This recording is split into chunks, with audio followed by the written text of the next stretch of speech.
Hello, my name is Kyle Postlethwaite. I'm the developer of Solace Crafting.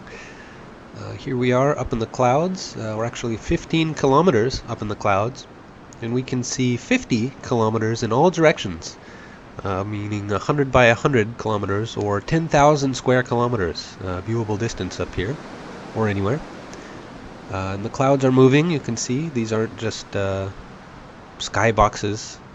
This is all procedural weather. We'll start to fall here now. You can see us falling through the clouds. The floating islands will be moving upwards.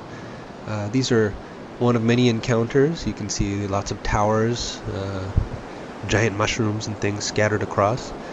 And we'll try to get to this lake here. It looks like it's close by to us, maybe, but again, 50 kilometers is really a long ways away, and we're just not used to being able to see that far away in video games, so it's pretty deceptive the first time you get in. There's a lightning tower, those are dangerous. This is all randomly generated, of course, seed-based. Here we are on the ground now, trees and grass and all. We'll set off towards that lake now. It doesn't look so close by anymore all of a sudden. I have monsters turned off for this video, so we should have an easy stroll, but here you can see towers, mountains, things off in the distance, and this gives us the ability to really decide what it is we want to set out to do. The further we travel in any direction, everything is going to get more and more difficult, and there's no end to that either. There's no level caps, so I mean, if you were able to, the monsters would actually go up to a level 1,000, and you could travel for 1,000,000 kilometers. That's totally possible. I don't think anyone's ever going to be able to do that because it'd be really, really hard, but the system is built that way, that it doesn't implicitly put a boundary on you or barriers on your levels or stats or anything. We're free to do what we want. We could build a house right here. We could climb up the mountain and build a house. We could build a tower so we can see around what's near us. And once we travel somewhere, we can build what are called dimension crystals that let us teleport back and forth to one another, so we don't ever have to walk the same path twice. And, which is kind of important. As you can tell, we're still not at the lake, which was about the closest thing to where we landed.